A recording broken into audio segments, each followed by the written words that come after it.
Once again, we're back looking at the periodic table, and we want to look at the first row, the alkali metals to be exact, and we want to focus on K, or potassium.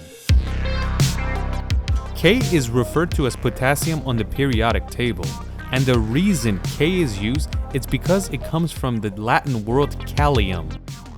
Kalium comes from another word called alkali, which is another Latin word that defines all these types of metals you see right here.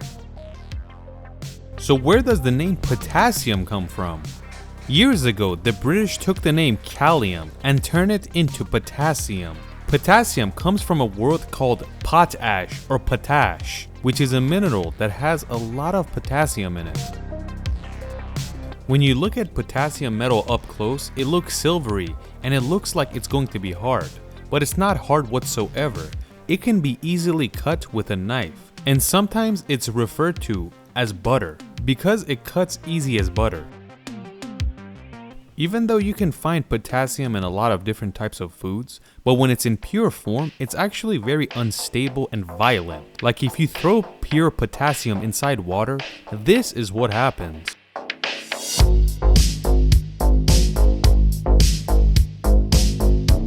Why does it catch on fire and explode?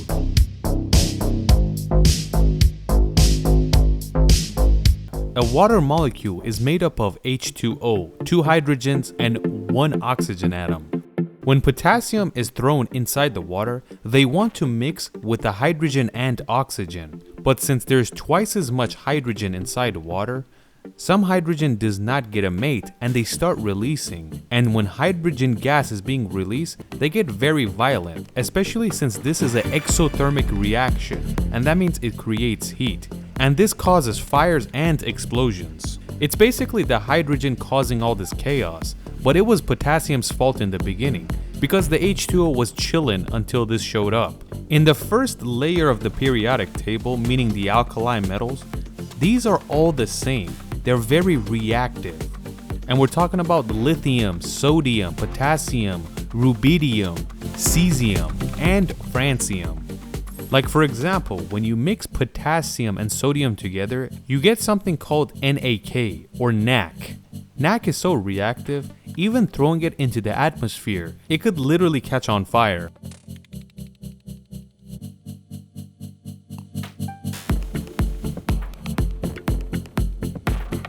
It is interesting to note that NaK is something important used in nuclear reactors, and that's to move heat around inside the reactor. Another thing you should know is that potassium cannot be left out in the open because it will corrode away, which is why if you purchase potassium metal, it's usually in a type of mineral oil or kerosene.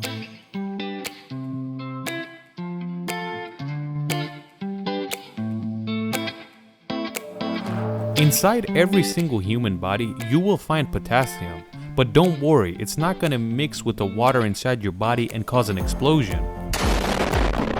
It's actually a very important element inside your body.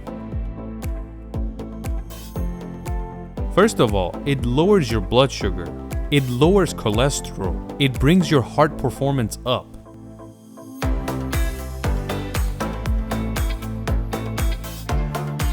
Potassium and sodium inside your blood work together to control blood pressure. These are the main things potassium do, but there are a lot of other things that we will not mention because it takes too much time.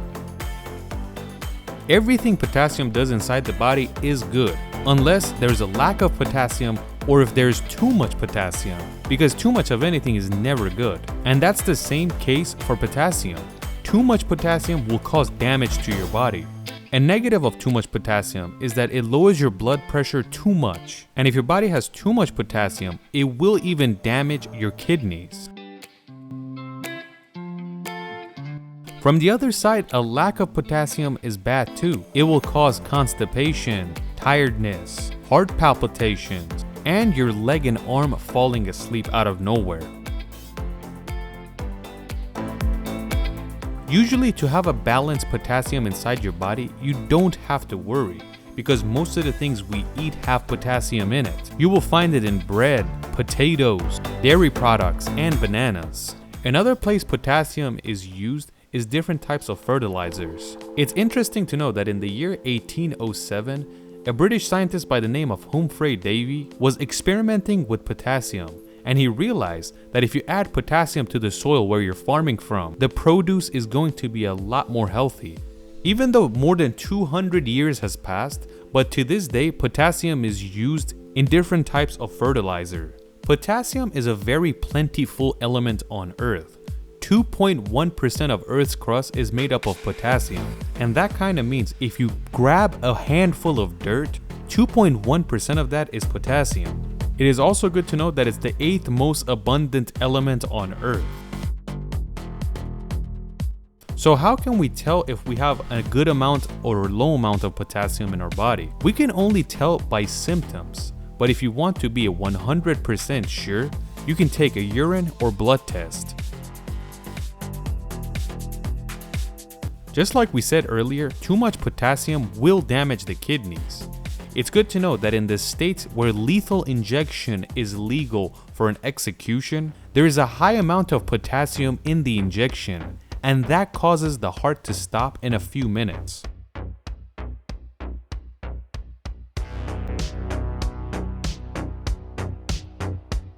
Banana is known as the potassium fruit, but there are other produce that have much more potassium than bananas, like potatoes, melons, and oranges. Because of all these foods that have a lot of potassium in it, it's rare to find someone that lacks potassium. It's more common to have too much potassium than low, but there is always a chance.